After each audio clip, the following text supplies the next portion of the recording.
8. Parentesco. Zack lo acosó con una serie de golpes bajos. Drizzt intentó retroceder lo más rápido posible y recuperar la postura, pero el incesante ataque siguió cada uno de sus pasos, y se vio forzado a realizar únicamente movimientos defensivos. Con demasiada frecuencia, Drizzt descubría que estaban más cerca del maestro las empuñaduras de sus armas que las hojas. Entonces Zack se agachó para después levantarse por debajo de la defensa del joven. Drizzt cruzó sus cimitarras como un experto, aunque tuvo que mantenerse rígido para esquivar el asalto de Zack. El alumno era consciente de que su rival lo había colocado en una posición desfavorable, y no se sorprendió cuando Zack trasladó su peso a la pierna retrasada y se lanzó a fondo, con las puntas de sus espadas dirigidas a los muslos de su oponente. Drizzt maldijo para sí mismo y bajó las cimitarras en una cruz invertida, con la intención de emplear la V de las hojas para atrapar las espadas del maestro. Llevado por un impulso repentino, Drizzt vaciló mientras interceptaba las armas de Zack, y se apartó de un salto, con lo cual recibió un doloroso golpe en la cara interior del muslo. Disgustado por el error, arrojó las armas al suelo. También Zack dio un salto atrás, y observó a Drizzt con una expresión de desconcierto. No deberías haber fallado ese movimiento, afirmó, tajante. La parada es errónea, replicó Drizzt. Zack puso la punta de una de sus espadas en el suelo y se apoyó en el arma, a la espera de una explicación más amplia por parte de su alumno. En el pasado, Zack había herido, e incluso matado, a estudiantes por insolencias como esta. La cruz invertida detiene el ataque, pero ¿qué se gana?, añadió el joven. Cuando el movimiento se completa, la punta de mi espada queda demasiado baja para iniciar una rutina de ataque eficaz, y tú tienes tiempo de retirarte. Pero has detenido el ataque. Solo para tener que enfrentarme al siguiente, protestó Drizzt. Lo único que consigo de la cruz invertida es una posición equilibrada. ¿Y? Preguntó Zack, que no acababa de entender cuál era el problema del alumno con esa táctica. Recuerda tus propias lecciones, gritó Drizzt. Cada movimiento debe conseguir una ventaja. Es lo que predicas a toda hora, pero no veo ninguna ventaja en utilizar la cruz invertida. Citas solo una parte de aquella lección porque te conviene, le reprochó Zack, enojado. Completa la frase o no la repitas. Cada movimiento debe conseguir una ventaja o eliminar una desventaja. La cruz invertida derrota el doble golpe bajo, y es obvio que tu oponente tiene la ventaja si se atreve a ejecutar una maniobra ofensiva tan arriesgada. En aquel momento es preferible recuperar una posición de equilibrio. La parada es errónea, repitió Drizzt, empecinado. Recoge tus armas, gruñó Zack, con un gesto amenazador. Drizzt vaciló, y el maestro de armas se lanzó al ataque, con las espadas por delante. Drizzt se agachó, recogió sus cimitarras y se levantó para responder al asalto, sin saber muy bien si se trataba de otra lección o de un ataque real. El maestro lo atacó con saña. Lanzaba un golpe tras otro, y Drizzt tuvo que retroceder en círculos. El joven se defendió con bastante habilidad y poco a poco observó una pauta conocida a medida que los ataques de Zack eran cada vez más bajos, cosa que forzaba a Drizzt a levantar las empuñaduras hacia arriba y hacia afuera por encima de las hojas de las cimitarras. Drizzt comprendió que Zack pretendía demostrar que tenía razón con hechos y no con palabras. Sin embargo, al ver la expresión de furia en el rostro del maestro, no tuvo muy claro hasta dónde quería llegar en su demostración. Si Zack estaba en lo cierto, ¿concluiría el ataque con un golpe en el muslo? ¿O en su corazón? Zack se agachó y se levantó por debajo de la defensa, y Drizzt se irguió rígido.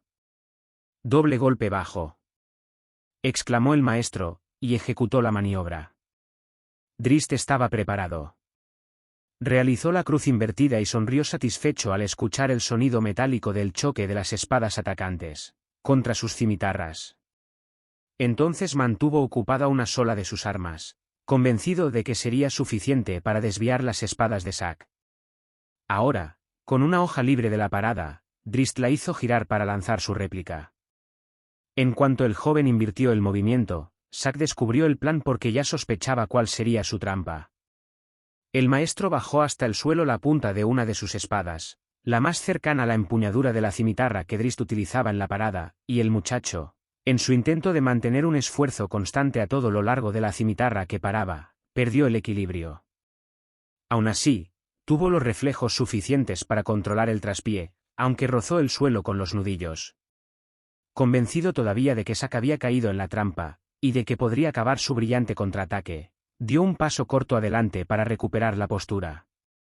El maestro de armas se zambulló de cabeza al suelo, por debajo del arco trazado por la cimitarra de Drist, y, después de rodar una vez para situarse detrás del joven, le hundió el tacón de su bota en una de las corvas. Antes de que el alumno pudiera darse cuenta del ataque, ya se encontraba tendido de espaldas. Zack interrumpió bruscamente su movimiento y apartó las piernas. Drist no había tenido siquiera tiempo de captar la réplica a su contraataque, cuando vio a su maestro de pie a su lado y notó el leve pinchazo de la espada de Zack en su garganta, que arrancó una pequeña gota de sangre. ¿Tienes alguna cosa más que decir al respecto?, gruñó Zack. La parada es errónea, respondió Drist con vehemencia. Zack estalló en una carcajada. Dejó caer su espada al suelo, tendió una mano, y ayudó a su empecinado alumno a levantarse. Más tranquilo, su mirada buscó los ojos lila de Drist mientras apartaba al muchacho a un brazo de distancia. El maestro estaba maravillado de la elegancia de la postura de Drist, de la manera en que empuñaba las cimitarras gemelas como si fueran prolongaciones naturales de sus brazos.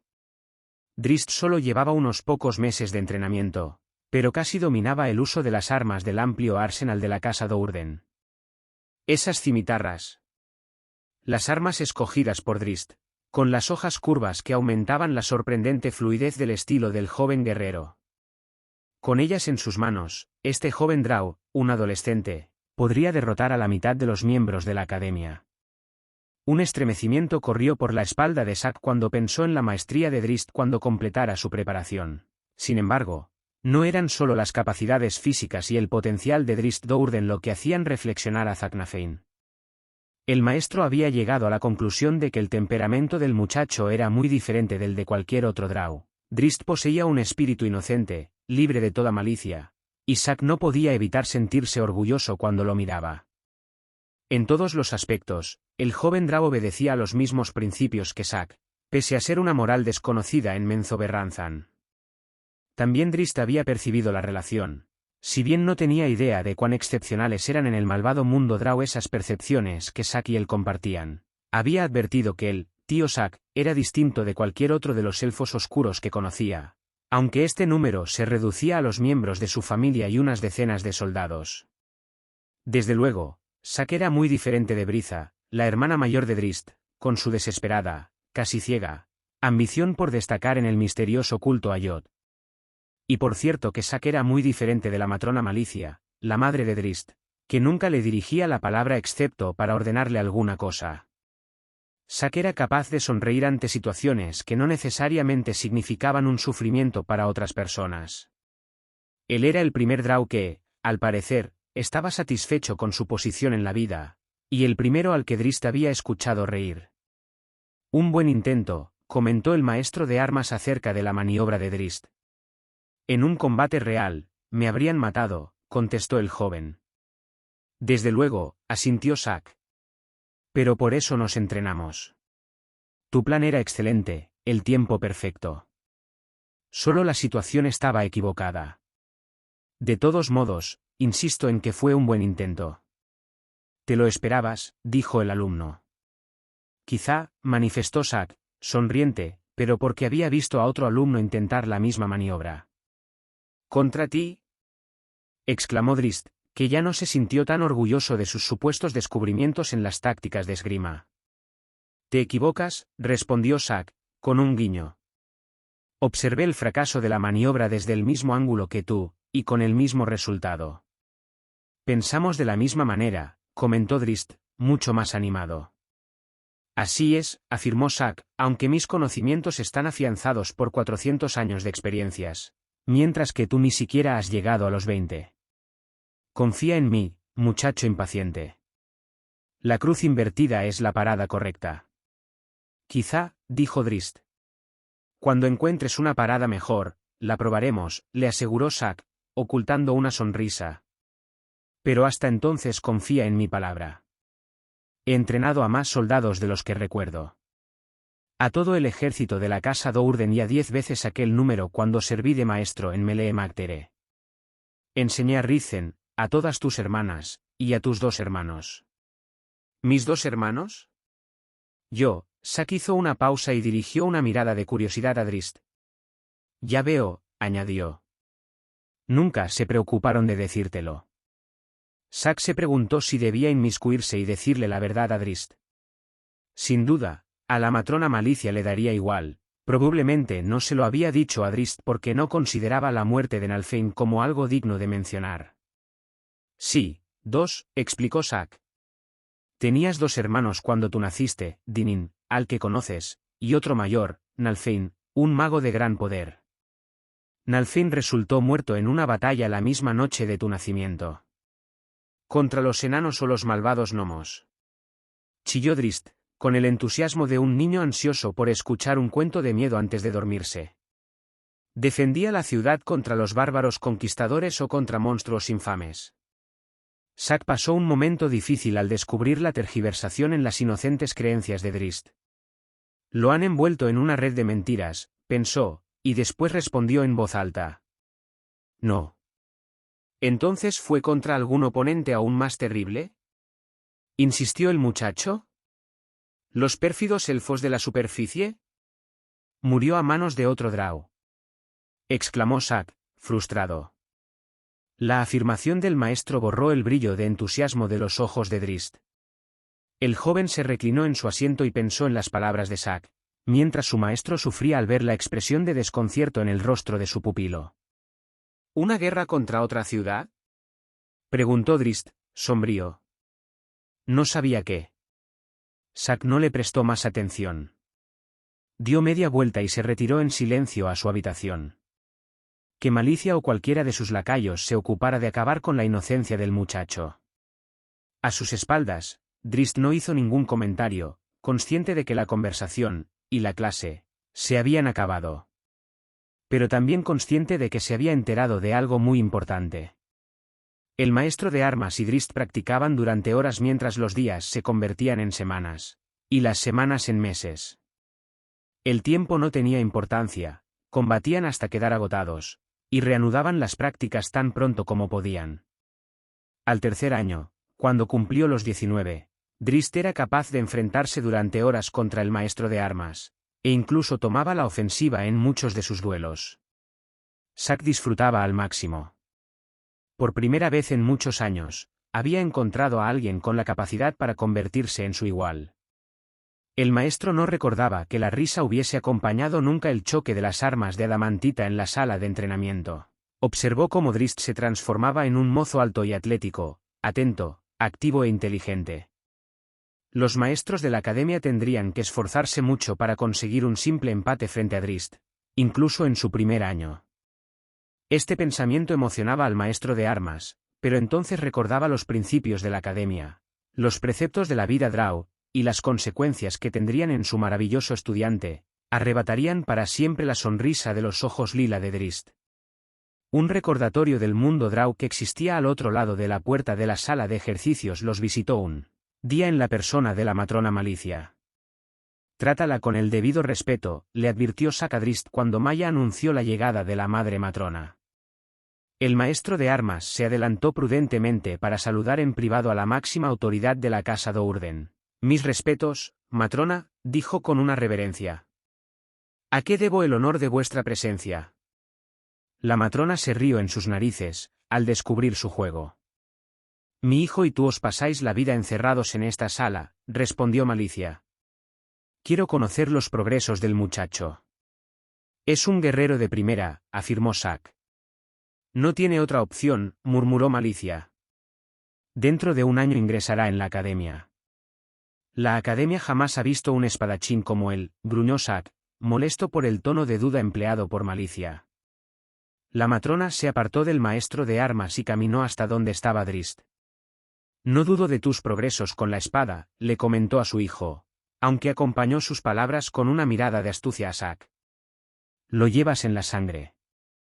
Pero hay otras cualidades que forman a un guerrero Drow, cualidades del corazón. La actitud de un guerrero. Drizzt no sabía cómo responder. Solo la había visto algunas veces en los últimos 3 años, y nunca habían conversado. Zack vio el desconcierto en el rostro de Drizzt y tuvo miedo de que el muchacho cometiese un error, precisamente lo que deseaba la matrona Malicia. De esta manera, Malicia tendría una excusa para quitar a Drizzt de la tutela de Zack, al tiempo que deshonraba al maestro, y confiar su preparación a Dinino a algún otro asesino desalmado. Zack podía ser el mejor instructor de esgrima, pero ahora que Drizzt ya conocía el manejo de las armas, Malicia quería endurecerlo emocionalmente. Zack no quería correr el riesgo, apreciaba muchísimo el tiempo que pasaba junto al joven Drizzt. Sacó sus espadas de las vainas incrustadas de pedrería y cargó por delante mismo de la matrona Malicia. «Demuestra lo que sabes, joven guerrero», gritó. Los ojos de Drizzt brillaron como ascuas al ver la carga del maestro, y las cimitarras aparecieron en sus manos como por arte de magia. Y suerte tuvo de que fuera así. Zack se lanzó sobre Drizzt con una furia desconocida para el joven Drow, mucho más intensa que aquella vez en que habían discutido los méritos de la parada en cruz invertida. El choque de las espadas contra las cimitarras arrancó chispas del acero, y Drizzt se vio obligado a retroceder, con los brazos doloridos por el impacto de los poderosos golpes. «¿Qué pretendes?», intentó preguntar. «Demuéstrale», rugió Zack, sin dejar de lanzar mandobles. Drizzt consiguió eludir a duras penas una estocada mortal. Sin embargo, su confusión lo llevaba a mantenerse a la defensiva. Zack desvió una de las cimitarras de Drizzt, después la otra y entonces utilizó un arma inesperada, levantó una pierna y descargó el tacón contra la nariz de su alumno. Drizzt escuchó el crujido del tabique nasal al romperse y sintió el calor de la sangre sobre su rostro. Se arrojó de cabeza al suelo y rodó sobre sí mismo, en un intento de mantenerse a una distancia segura de su enloquecido oponente hasta que pudiera recuperarse del golpe. De rodillas, vio a Zack que se aproximaba dispuesto a no darle cuartel. «Demuéstrale», gruñó el maestro. Las llamas purpúreas del fuego fatuo iluminaron la piel de Drizzt, y lo transformaron en un blanco fácil. Respondió de la única manera a su alcance, lanzando un globo de oscuridad sobre Zack y él mismo. Intuyendo cuál sería el próximo movimiento del maestro de armas, se tumbó en el suelo y se arrastró sobre el estómago para salir del globo, siempre con la cabeza baja. Fue una sabia decisión. Ante la aparición del globo de oscuridad, Zack se había apresurado a levitar a unos 3 metros de altura y pasó sobre él, sin dejar de lanzar golpes hacia donde calculaba que estaría la cabeza de su rival. Cuando Drizzt salió por el otro lado del globo, miró hacia atrás y solo vio las pantorrillas de Zack. No tuvo necesidad de ver nada más para comprender las siniestras intenciones de su maestro. Zack lo habría cortado en pedazos de no haber estado tendido en el suelo. La ira reemplazó el desconcierto. Cuando Zack volvió a poner los pies en tierra y rodeó el globo a la carrera, Drizzt dejó que su enojo lo guiara en el combate. Ejecutó una pirueta antes de alcanzar a Zack, al tiempo que trazaba un arco con la cimitarra principal y con la otra simulaba una estocada a fondo por encima de la línea de aquella. Zack esquivó la estocada y con una parada de revés detuvo la otra. Drizzt no había acabado. Con una de sus armas lanzó una serie de rápidos puntazos que pusieron a Zack en retirada durante una docena de pasos o más, y juntos penetraron en la oscuridad mágica. Ahora tenían que confiar en su muy agudo sentido del oído y en sus reflejos. Zack consiguió por fin recuperar el equilibrio, pero de inmediato Drizzt empleó sus propios pies, lanzando puntapiés cada vez que se lo permitía el impulso de sus armas. De pronto, consiguió colar una patada entre las defensas de Zack, y el golpe en el plexo dejó sin resuello al maestro de armas. Reaparecieron por el otro lado del globo, y esta vez también la silueta de Zack se veía recortada por el fuego fatuo. El maestro se sintió dolido por la expresión de odio en el rostro de su alumno, pero comprendió que ni él ni Drizzt habían podido escoger. Esta pelea tenía que ser brutal, era necesario darle visos de autenticidad. Poco a poco, Zack pasó a un ritmo más tranquilo, exclusivamente a la defensiva, y dejó que el cansancio del combate consumiera la furia del joven. Drizzt continuó con las acometidas, implacable. Zack lo engatusó dejándole ver aberturas donde no las había, y el muchacho siempre mordió el anzuelo, con una estocada, un corte o un puntapié. La matrona Malicia contemplaba el espectáculo en silencio. No podía negar la calidad de la enseñanza que Zack había impartido a su hijo. Físicamente, Drizzt estaba más que preparado para el combate. Por su parte, Zack sabía que, para la matrona Malicia, la maestría con las armas podía no ser suficiente. Debía evitar que tuviese ocasión de conversar con el muchacho. Ella no aprobaría las opiniones del joven. El maestro de armas observó el cansancio de su alumno, aunque no se dejó engañar por Drizzt, que exageraba la fatiga para sorprenderlo. «Acabemos con esto», murmuró para sí mismo, y de pronto se torció un tobillo, al tiempo que movía hacia el costado y hacia abajo el brazo derecho y se esforzaba por recuperar el equilibrio, con lo cual abrió un agujero en sus defensas que Drizzt no podría dejar de aprovechar. El ataque llegó como un rayo, y el brazo izquierdo de Zack se movió en un corto golpe sesgado que arrancó la cimitarra de la mano derecha de Drizzt. ¡Ah!, gritó Drizzt, que había esperado esta maniobra. Y sin perder un segundo lanzó su segundo ataque. Con la otra cimitarra descargó un golpe contra el hombro izquierdo de Zack, aunque en el último momento desvió la trayectoria como hacía en los ejercicios. Pero Zack ya estaba de rodillas cuando Drizzt descargó el segundo golpe. Mientras la hoja de Drizzt cortaba el aire por encima de la cabeza del maestro, Zack se levantó de un salto y lanzó un golpe con la empuñadura de su espada que se estrelló en la mandíbula de Drizzt. Atontado, el muchacho dio un paso atrás y permaneció inmóvil unos segundos. La segunda cimitarra se le escapó de los dedos, y sus ojos velados no parpadearon. «Una finta dentro de una finta dentro de una finta», explicó Zack, tranquilamente. Drizzt se desplomó, inconsciente. Malicia sintió satisfecha mientras Zack se reunía con ella. «Está preparado para ir a la academia», afirmó la matrona. En el rostro de Zack apareció una expresión agria, y no contestó. «Vierna ya está allí», añadió Malicia, «para enseñar como una de las damas de Arachtinilid, la escuela de Yod. Es un gran honor. Un gran logro para la casa Do'Urden», pensó Zack, que se cuidó de no manifestar su opinión. «Dinin no tardará en seguirla», dijo la matrona. «¿Dos hijos maestros de la academia al mismo tiempo?», exclamó Zack, que, impulsado por el asombro, añadió, «Sin duda habrás tenido que esforzarte mucho para conseguir semejante privilegio». «Un favor se paga con otro», respondió la matrona Malicia, con su sonrisa astuta. «¿Con qué fin?», preguntó Zack. «¿Protección para Drizzt?». «Por lo que acabo de ver», contestó Malicia, con una carcajada, «Drizzt podría encargarse de proteger a los otros dos». Zack se mordió la lengua al escuchar el comentario. Dinin era el doble de hábil con las armas y un asesino despiadado. Resultaba evidente que Malicia tenía otras intenciones. 3 de las primeras 8 casas estarán representadas en la academia al menos con 4 hijos en las próximas 2 décadas, reconoció la matrona Malicia. El hijo de la matrona Baenre comenzará en el mismo curso de Drizzt. «Veo que tienes aspiraciones», dijo Zack. «¿Hasta dónde pretenderá llegar la casa Do'Urden de la mano de la matrona Malicia?». «Algún día el sarcasmo te costará la lengua», le advirtió la madre matrona. «Seríamos unos tontos si desaprovechásemos la oportunidad de saber algo más de nuestros rivales». «Las primeras 8 casas», murmuró Zack. «Ve con cuidado, matrona Malicia. No olvides vigilar a los rivales entre las casas inferiores». Existió una vez una casa llamada Debir que cometió el mismo error. «No habrá ningún ataque por la espalda», replicó Malicia con desprecio. «Somos la casa 9ª pero disponemos de mucho más poder que otras. Nadie osará atacarnos a traición. Hay blancos más fáciles entre los que están por arriba de nosotros. Y todo para nuestro beneficio», señaló Zack. «¿Acaso no se trata de eso?», preguntó Malicia, con una sonrisa cruel.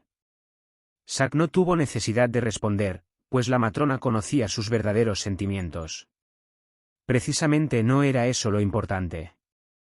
«No hables, y la mandíbula se curará antes», le recomendó Zack al joven cuando volvieron a estar a solas. Drizzt le dirigió una mirada furiosa. Nos hemos hecho grandes amigos, añadió el maestro de armas. Es lo que creía, murmuró Drizzt. Entonces piensa con claridad, le reprochó Zack. ¿Crees que la matrona Malicia aprobaría la existencia de este vínculo entre su maestro de armas y su más joven y preciado hijo? Eres un drow, Drizzt Do'Urden, y de noble cuna. No puedes tener amigos. Drizzt se irguió como si lo hubiesen abofeteado. Al menos, no abiertamente, señaló Zack, poniendo una mano sobre el hombro del muchacho en un gesto afectuoso. Los amigos significan vulnerabilidad, una debilidad inexcusable. La matrona Malicia jamás lo aceptaría, hizo una pausa, al darse cuenta de que amedrentaba a su estudiante. Bueno, admitió como conclusión final, al menos nosotros dos sabemos quiénes somos. Para Drizzt, en realidad, esto no parecía estar tan claro. 9. Familias. Ven, deprisa, le ordenó Zack a Drizzt una noche después de acabar los entrenamientos del día. Por la premura en el tono del maestro de armas, y por el hecho de que Zack ni siquiera lo esperó, el muchacho comprendió que ocurría algo importante. Por fin alcanzó a Zack en el balcón de la casa Do'Urden, donde ya se encontraban Maya y Briza. ¿Qué ocurre?, preguntó Drizzt. Zack lo arrimó a su lado y señaló a través de la gran caverna, hacia el lado noreste de la ciudad. Se veían luces que se encendían y apagaban bruscamente, y por un momento se elevó una columna de fuego. Una incursión, respondió Briza, sin pensarlo. Casas menores, que no tienen nada que ver con nosotros. Zack vio que Drizzt no había comprendido la respuesta. Se trata del ataque de una casa contra otra, le explicó. Quizá por venganza, pero lo más probable es que sea un intento de alcanzar una posición superior en la ciudad. La batalla dura demasiado, comentó Briza. Todavía hay estallidos. Zack continuó con sus explicaciones para disipar las dudas del desconcertado segundo hijo de la casa. Los atacantes tendrían que haber ocultado el combate con anillos de oscuridad, dijo. Si no lo han conseguido es que la casa defensora estaba preparada para rechazar la incursión. Por lo que se ve, no creo que las cosas les vayan muy bien a los atacantes, opinó Briza. Drizzt no podía dar crédito a lo que escuchaba. Todavía más que la noticia le preocupaba la manera en que su familia comentaba el suceso. Se mostraban sumamente tranquilos en sus apreciaciones, como si esto fuese algo habitual. Los atacantes no deben dejar testigos, informó Zack a Drizzt.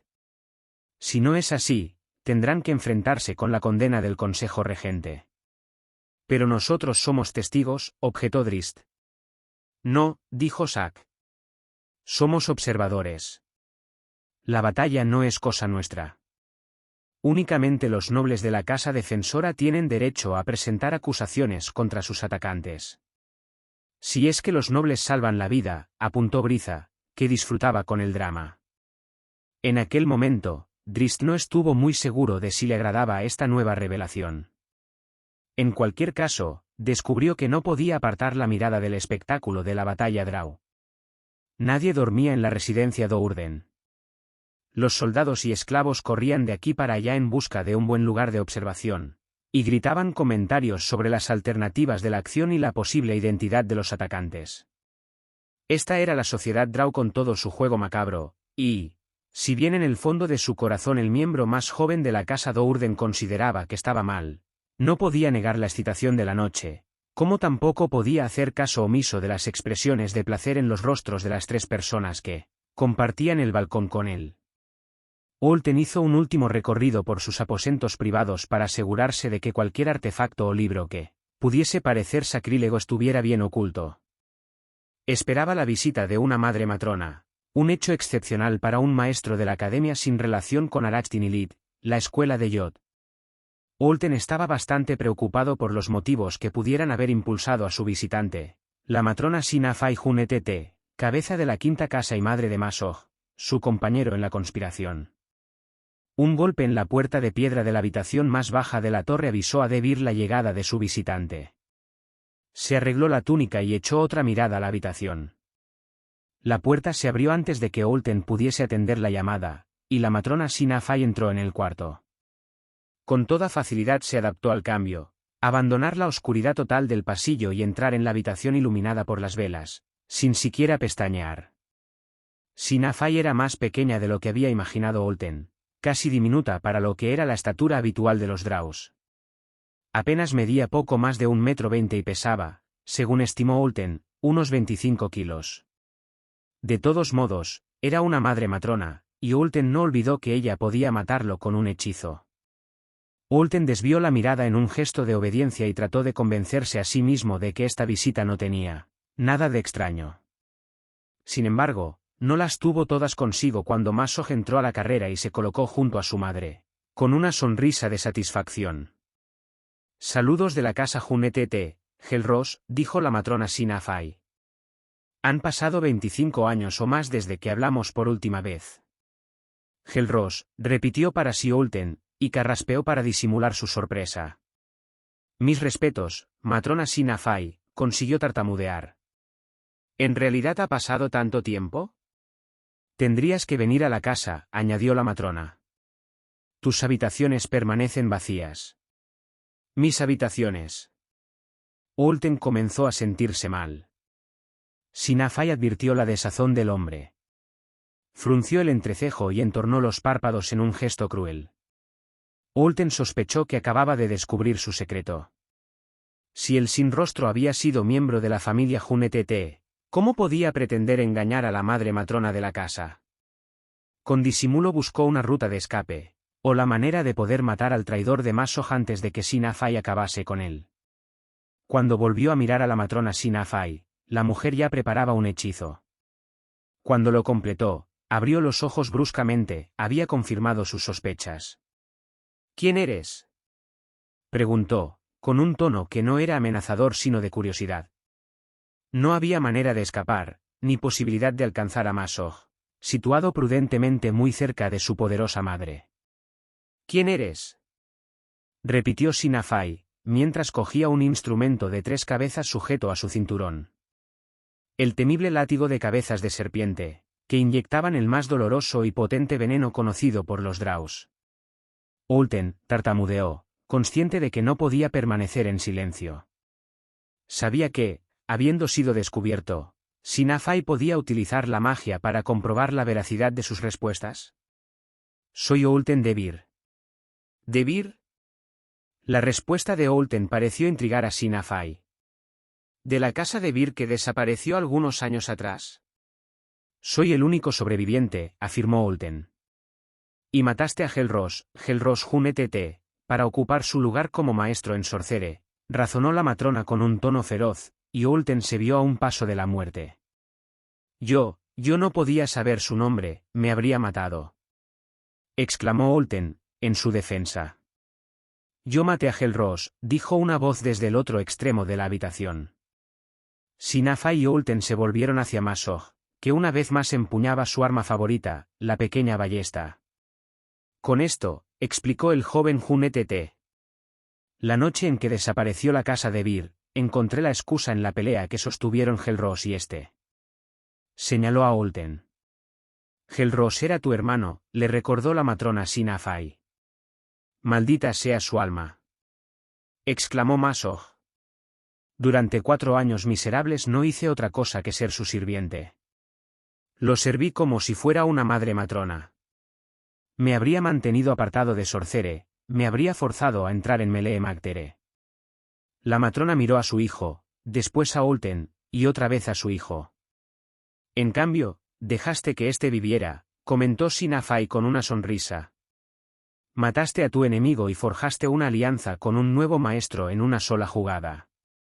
Tal como me enseñaron», masculló Masoj, sin saber si su acción daría lugar a una represalia o a una alabanza. «No eras más que un niño», señaló Sina Fai, al recordar de pronto los años transcurridos. Masoj aceptó el cumplido en silencio. «¿Y qué pasará conmigo?», preguntó Olten, que no se había perdido ni una palabra. «¿Se me perdona la vida?».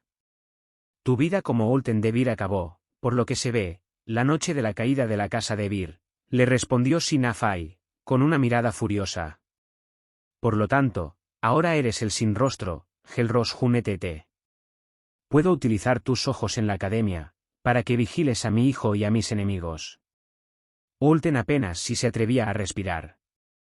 Encontrarse de pronto aliado con una de las casas más poderosas de Menzoberranzan. Un cúmulo de posibilidades y preguntas inundó su mente, y en especial una, la misma que lo atormentaba desde hacía casi 2 décadas. «Di lo que piensas», le ordenó su madre matrona adoptiva al ver su excitación. «Sois una gran sacerdotisa de Yod», dijo Olten, sin preocuparse de las consecuencias. «Está dentro de vuestro poder conceder lo que más deseo». «¿Te atreves a pedir un favor?», lo reprendió la matrona Sina Fai, a pesar de que le intrigaba descubrir cuál era el misterio que tanto atormentaba a Olten. «De acuerdo, concedido». «¿Qué casa destruyó a mi familia?», gruñó Olten. «Preguntadle al mundo de los muertos, os lo suplico, matrona Sina Fai». Sina Fai consideró su respuesta con mucho cuidado, y las posibilidades que ofrecía el evidente deseo de venganza de Debir. «Otro beneficio por aceptarlo en la familia», pensó la matrona. «Eso ya lo sé», contestó. «Quizá cuando hayas demostrado tu valor, te revé». «No», gritó Olten, y se contuvo al instante. Había interrumpido a una madre matrona, un crimen que podía ser castigado con la muerte. «La respuesta debe de ser muy importante para ti, desde el momento en que actúas con tal imprudencia», señaló Sina Fai, que controló su ira. «Por favor», suplicó Olten, «debo saberlo». «Matadme si os complace, pero primero decime quién fue». A Sina Fai le gustó el valor, y decidió que su obsesión podía resultarle muy provechosa. «La casa Dourden», contestó. «¿Dourden?», repitió Olten. Le parecía imposible que una casa apartada de los primeros puestos de la jerarquía de la ciudad hubiese sido capaz de derrotar a la casa de Bir. «No emprenderás ninguna acción contra ellos», le advirtió la matrona Sina Fai. «Por esta vez, perdonaré tu insolencia. Ahora eres un hijo de la casa Junetete. No olvides nunca cuál es tu lugar». No añadió nada más, consciente de que alguien con la astucia suficiente para mantener una superchería tan grande durante casi 2 décadas no podía ser tan tonto como para desobedecer a la madre matrona de su casa. «Ven, Masoj», le dijo Sina Fai a su hijo.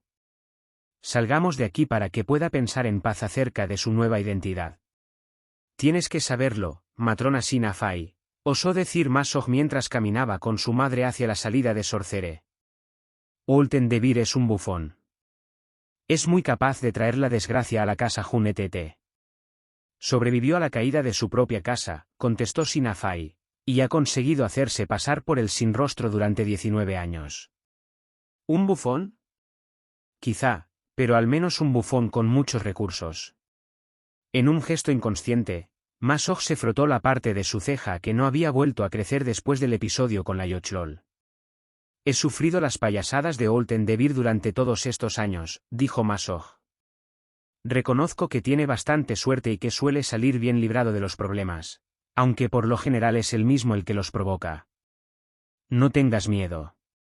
Sina Fai soltó una carcajada. «Olten beneficiará los intereses de nuestra casa». «¿Qué podemos ganar?». «Es un maestro de la academia», contestó Sina Fai. «Me dará los ojos allí donde ahora los necesito». Detuvo a su hijo y le hizo dar media vuelta para mirarlo a la cara. Deseaba que comprendiera la importancia de cada una de sus palabras. «La reclamación de Olten Debir contra la casa Dourden puede trabajar a nuestro favor. Era un noble de la casa, con derechos de acusación». «¿Pretendes utilizar la acusación de Olten Debir para conseguir que las grandes casas castiguen a la casa Dourden?», preguntó Masoj. «Las grandes casas no se molestarán en tomar represalias por un incidente que ocurrió hace casi 20 años», dijo Sina Fai. «La casa Dourden ejecutó la destrucción de la casa de Bir de una forma casi perfecta. Fue una matanza impecable. Lanzar una acusación pública contra los Dourden en estos momentos sería una invitación a que la furia de las grandes casas caiga sobre nosotros. Entonces, ¿qué ventaja nos puede reportar Olten Debir?», inquirió Masoj. «No eres más que un varón y no puedes comprender las complejidades de la jerarquía gobernante», replicó la matrona. Con la acusación de Olten Debir susurrada en los oídos correctos, El consejo podría hacer la vista gorda si una única casa se venga en nombre de Olten. ¿Con qué fin? Señaló Masog, sin comprender la importancia de la explicación de su madre. ¿Arriesgarías las pérdidas de semejante batalla para conseguir la destrucción de una casa menor? Lo mismo pensaba la casa de Vir de la casa Dourden, repuso Sinafai. En nuestro mundo debemos preocuparnos tanto de las casas grandes como de las pequeñas. Todas las grandes casas tendrían que tener la prudencia de vigilar atentamente los movimientos de Daermonene Asethbaernon, la casa novena conocida con el nombre de Dourden. Ahora tiene un maestro y una dama sirviendo en la academia y 3 grandes sacerdotisas, además de una cuarta que se acerca a su meta. 4 grandes sacerdotisas, exclamó Masog. ¿En una sola casa? Solo 3 de las 8 casas principales tenían más. Normalmente, las hermanas que aspiraban a alcanzar dicho rango inspiraban rivalidades que se saldaban con la muerte. Y las legiones de la casa Dourden suman más de 350 soldados, añadió Sinafai, todos ellos entrenados por quien quizás es el mejor maestro de armas de toda la ciudad. ¿Te refieres a Zaknafein Dourden? Desde luego, dijo Masog. ¿Has oído hablar de él? Su nombre se menciona con frecuencia en la academia, incluso en Sorcere. Bien, ronroneó Sinafai. Entonces comprenderás la importancia de la misión que tengo reservada para ti. Un brillo de entusiasmo apareció en los ojos de Masog. Muy pronto, otro Dourden ingresará en la academia, explicó Sinafai. No es un maestro sino un estudiante. Por lo que han dicho los pocos que han visto entrenarse a este muchacho, Drist, será un guerrero tan magnífico como el propio Zaknafein. Esto es algo que no podemos permitir. ¿Quieres que mate al muchacho? Preguntó Masog, ansioso. No, respondió Sinafai, todavía no. Quiero que lo observes, que comprendas los motivos de cada uno de sus movimientos. Y debes estar siempre preparado para el momento de atacar. A Masog le gustó la misión que le había encomendado su madre, pero había algo que seguía preocupándole, y mucho. Aún tenemos que pensar en Olten, dijo. Es impaciente y atrevido. ¿Cuáles serían las consecuencias para la casa Junetete si ataca a la casa Dourden antes del momento preciso? ¿Podemos arriesgarnos a una acusación contra nuestra casa y a una guerra abierta contra la ciudad? No te preocupes, hijo mío, contestó la matrona Sinafai. Si Olten de Vir comete semejante estupidez mientras suplanta a Helros Junetete, lo acusaremos de ser un asesino y un impostor, sin ningún vínculo con nuestra familia. Se convertirá en un bribón descastado, y allí donde vaya habrá un verdugo esperándolo. Su explicación dicha en un tono despreocupado tranquilizó a Masog, pero la matrona Sinafai, profunda conocedora de la forma de ser de la sociedad Drow, había comprendido el riesgo que asumía al aceptar a Olten de Vir como miembro de su casa. Su plan parecía impecable, y la ganancia, la desaparición de la ambiciosa casa Dourden, era un cebo muy apetitoso. De todos modos, los peligros también eran muy reales. Si bien se aceptaba que una casa destruyese a otra en secreto, las consecuencias del fracaso no podían ser dejadas de lado. Aquella misma noche, una casa menor había atacado a otra y, si los rumores decían la verdad, había fracasado. Con la llegada del nuevo día y la presentación de acusaciones, el Consejo Regente tendría que hacer un acto de justicia, y escarmentar a los atacantes. A lo largo de su vida, la matrona Sinafai había presenciado la aplicación de esta justicia en diversas ocasiones. Ni un solo miembro de las casas agresoras, ni siquiera se permitía recordar sus nombres, había sobrevivido. A la mañana siguiente, Zack despertó a Drist muy temprano. Ven, dijo. Hoy saldremos de la casa en respuesta a una llamada. ¿Saldremos de la casa? Exclamó Drist, tan sorprendido por la noticia que se olvidó del sueño. En sus 19 años de vida, Drist nunca había ido más allá de la verja de adamantita de la residencia Dourden. Solo había observado el mundo de Menzoberranzan desde el balcón. Mientras Zack esperaba, el joven se calzó las suaves botas y recogió su pibafui. ¿Hoy no habrá lección?, inquirió. Ya veremos, se limitó a contestar Zack. El maestro de armas se dijo para sí mismo que Drist estaba a punto de conocer una de las revelaciones más sorprendentes de su vida. Una casa había fracasado en una incursión, y el consejo regente había solicitado la presencia de todos los nobles de la ciudad para que fuesen testigos del peso de la justicia. Cuando abrieron la puerta de la sala de ejercicios y salieron al pasillo, se encontraron con Briza que acudía a buscarlos. «Deprisa», los regañó. «La matrona Malicia no desea que nuestra casa sea de las últimas en unirse a la reunión». La madre matrona, instalada sobre un resplandeciente disco volador azul, las madres matronas muy pocas veces caminaban por la ciudad, encabezó la procesión a través del gran portón de la casa Dourden. Briza caminaba al lado de su madre, seguidas por Maya y Ricen, y Drist y Sack en la tercera fila. Vierna y Dinin, tal como correspondía a sus obligaciones como miembros de la academia, habían atendido la llamada del consejo regente con un grupo diferente. La ciudad entera se había lanzado a la calle, y todos comentaban el fracaso de la incursión. Drist caminaba entre el bullicio con los ojos muy abiertos, admirado ante la magnificencia de las casas Draus. Esclavos pertenecientes a todas las razas inferiores, goblins, orcos e incluso gigantes, se apartaban a toda prisa al reconocer a Malicia, montada en su disco mágico, como una madre matrona. Los plebeyos interrumpían sus conversaciones y guardaban respetuoso silencio al paso de la familia noble.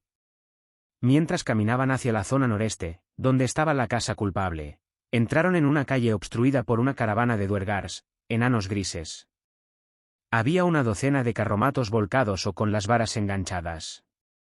Al parecer, dos grupos de duergars se habían encontrado en la calle desde direcciones opuestas, y ninguno había querido ceder el derecho de paso. Briza empuñó su látigo de cabezas de serpiente y persiguió a unas cuantas de las criaturas, despejando el camino para que Malicia pudiese flotar en su disco hasta donde se encontraban los jefes de los dos grupos. Los enanos se volvieron hacia ella con una expresión de furia hasta que reconocieron su condición. «Os imploro vuestro perdón», tartamudeó uno de ellos. «No es más que un desgraciado accidente». Malicia le echó el ojo al contenido de uno de los carromatos volcados, cajas llenas de patas de cangrejo y otras delicias. «Habéis demorado mi viaje», comentó Malicia, sin inmutarse. «Hemos venido a vuestra ciudad a comerciar», explicó el otro enano. Miró furioso al otro mercader, y Malicia comprendió que eran rivales. Quizá competían por vender sus productos a una misma casa Drow. «Perdonaré vuestra insolencia», ofreció Malicia, gentilmente, sin dejar de mirar las cajas. Los dos mercaderes sospecharon cuáles serían sus próximas palabras. También Sack las adivinó. «Esta noche comeremos bien», le susurró a Drist con un guiño de picardía. «Malicia no dejará escapar esta oportunidad. Si podéis entregar esta noche la mitad de vuestra carga a la puerta de la casa Dourden», concluyó la matrona. Los enanos abrieron la boca dispuestos a protestar, pero desistieron en el acto. Odiaban tener tratos con los elfos oscuros. «Seréis compensados adecuadamente», añadió Malicia. «La casa Dourden no es pobre. Con lo que hay en las dos caravanas tenéis más que suficiente para satisfacer a vuestro cliente». A ninguno de los dos enanos se le ocurrió discutir este razonamiento, aunque sabían que, por el hecho de haber ofendido a una madre matrona, el pago que recibirían por sus valiosos alimentos sería muy inferior al real. Sin embargo, no podían hacer otra cosa que aceptar, era uno de los riesgos de hacer negocios en Menzoberranzan. Saludaron a Malicia con una reverencia y pusieron a sus tropas a despejar el camino para permitir el paso de la procesión Drow. Los miembros de la casa Tekenluis, los fracasados atacantes de la noche anterior, se habían atrincherado dentro de las dos estalagmitas de su residencia, conscientes del destino que les esperaba. Frente a la verja, se habían congregado todos los nobles de Menzoberranzan, más de 1 millar de Draus, con la matrona Baenre y las otras 7 madres matronas del consejo regente a la cabeza. Pero mucho más terrible para la casa culpable era la presencia de la totalidad de las 3 escuelas de la academia, estudiantes y maestros, que habían rodeado la residencia. La matrona Malicia llevó a su grupo hasta la primera fila detrás de las matronas regentes. Como era la matrona de la casa novena, a solo un escalón por debajo del consejo, los demás nobles Draus se apartaron de su camino. La casa Tekenluis ha provocado la ira de la reina araña. proclamó la matrona Baenre con la voz amplificada por un hechizo. Únicamente porque fracasaron, le susurró Zack a Drizzt. Briza dirigió una mirada furiosa a los dos varones. Estos son los únicos supervivientes de la casa Fred, anunció la matrona Baenre, al tiempo que llamaba a su lado a 3 jóvenes Draus, 2 mujeres y un varón. ¿Podéis decirnos, huérfanos de la casa Fred, quién atacó vuestra casa? La casa Tekenduis. Respondieron los 3 al unísono. Ensayado, comentó Zack. Silencio. Ordenó Briza, que se volvió otra vez hacia ellos, al escuchar el murmullo del maestro de armas. Sí, dijo Zack, y dio un coscorrón a Drizzt. Cállate. Drizzt inició una protesta, pero Briza ya no les hacía caso y la sonrisa de Zack lo desarmó. Por lo tanto, es voluntad del Consejo Regente, anunció la matrona Baenre, que la casa Tekenduis sufra las consecuencias de sus acciones. ¿Y qué pasará con los huérfanos de la casa Fred? Preguntó una voz entre la multitud. Son nobles por derecho de nacimiento y como nobles vivirán, respondió la matrona Baenre, mientras acariciaba la cabeza de la mayor de las huérfanas, una sacerdotisa que había concluido sus estudios en la academia no hacía mucho. La casa Baenre los toma bajo su protección, a partir de ahora llevarán el nombre de Baenre. Entre la muchedumbre se escucharon algunos murmullos. 3 jóvenes nobles, 2 de ellos mujeres, representaban un tesoro. Cualquier casa de la ciudad los habría cogido con gusto. Baenre, le susurró Briza a Malicia. ¿Para qué necesita la primera casa más sacerdotisas? Al parecer, 16 sumas sacerdotisas no son suficientes, respondió Malicia. Y, sin duda, Baenre se llevará cualquier soldado superviviente de la casa Fred, añadió Briza. Malicia no estaba tan segura. La matrona Baenre ya arriesgaba bastante con adoptar a los nobles supervivientes. Si la casa Baenre se convertía en demasiado poderosa, Jot no dejaría de intervenir. En situaciones como esta, cuando una casa había sido casi aniquilada, los soldados plebeyos supervivientes eran subastados entre las demás casas. Malicia no quería perderse la subasta.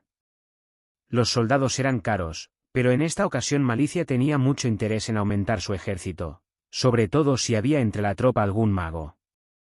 Casa Tekenduis. Declaró la matrona Baenre, que proseguía con su discurso. Habéis quebrantado nuestras leyes y por lo tanto recibiréis el castigo merecido. Luchad si queréis, pero debéis comprender que vosotros mismos os hicisteis merecedores de este destino. Con un ademán, la madre matrona ordenó a la academia, la ejecutora de justicia, que entrara en acción. En 8 puntos alrededor de la casa Tekenduis se habían colocado otros tantos braseros de grandes dimensiones, atendidos por las damas de Araxtinilit y las estudiantes del último curso. Las columnas de fuego se alzaron en el aire con un rugido a medida que las sumas sacerdotisas abrían la comunicación con los planos inferiores. Drizzt observó el proceso, asombrado y al mismo tiempo atento a la presencia de Dinino Vierna. Los engendros de los planos inferiores, enormes monstruos provistos de tentáculos, surgieron de las llamas cubiertos de babas y escupiendo fuego. Incluso las sumas sacerdotisas más próximas a los braseros se apartaron de la grotesca horda. Las criaturas aceptaron complacidas esta muestra de servidumbre. A una señal de la matrona Baenre, se lanzaron contra la casa Tekenduis. Runas y salvaguardas estallaron a lo largo de la débil reja de la casa, pero éstas no representaban un obstáculo para las criaturas. En aquel momento entraron en acción los magos y estudiantes de Sorcere, que lanzaron sobre los tejados de la casa Tekenduis una lluvia de rayos, centellas y bolas de ácido.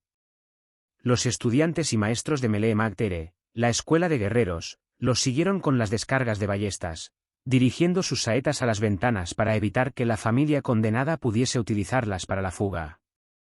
La horda de monstruos atravesó las puertas. Estallaron los relámpagos y retumbaron los truenos. Zack miró a Drizzt, y un gesto de preocupación reemplazó la sonrisa del maestro. Atrapado por la excitación del momento, y, sin duda, este espectáculo era sobrecogedor, Drizzt mostraba una expresión de asombro. Del interior de la casa surgieron los primeros gritos de las víctimas, alaridos de agonía tan estremecedores que disiparon cualquier placer macabro que Drizzt pudiera haber experimentado con el drama. El muchacho sujetó a Zack por un hombro, y lo hizo girar para pedirle una explicación. Uno de los hijos de la casa Teckenwis, que huía de un monstruo gigante de 10 brazos, apareció en el balcón de una de las ventanas más altas. Una docena de dardos se clavaron simultáneamente en su cuerpo, y, antes de que pudiese lanzar su último suspiro, una sucesión de 3 rayos lo levantaron por el aire y lo dejaron caer sobre el balcón. El cuerpo calcinado y mutilado se desplomó sobre la balaustrada y estuvo a punto de caer al vacío, pero el monstruo tendió una de sus manos con zarpas como garfios y lo sujetó para después devorarlo. La justicia Drow, dijo Zack, con un tono frío. No hizo ningún intento por consolar a Drizzt, quería que la brutalidad de este momento se grabara en la mente de su alumno para el resto de su vida. El asedio se prolongó durante más de 1 hora. Cuando acabó, cuando los engendros fueron devueltos a los planos inferiores a través de los braseros y los estudiantes instructores de la academia iniciaron su regreso a Tir Breche, la casa Teckenwis no era más que una masa resplandeciente de piedra fundida. Drizzt soportó el espectáculo hasta el final, horrorizado, pero también asustado de las consecuencias si escapaba. En el camino de regreso a la casa Dourden las maravillas de Menzoberranzan no le dieron ningún consuelo.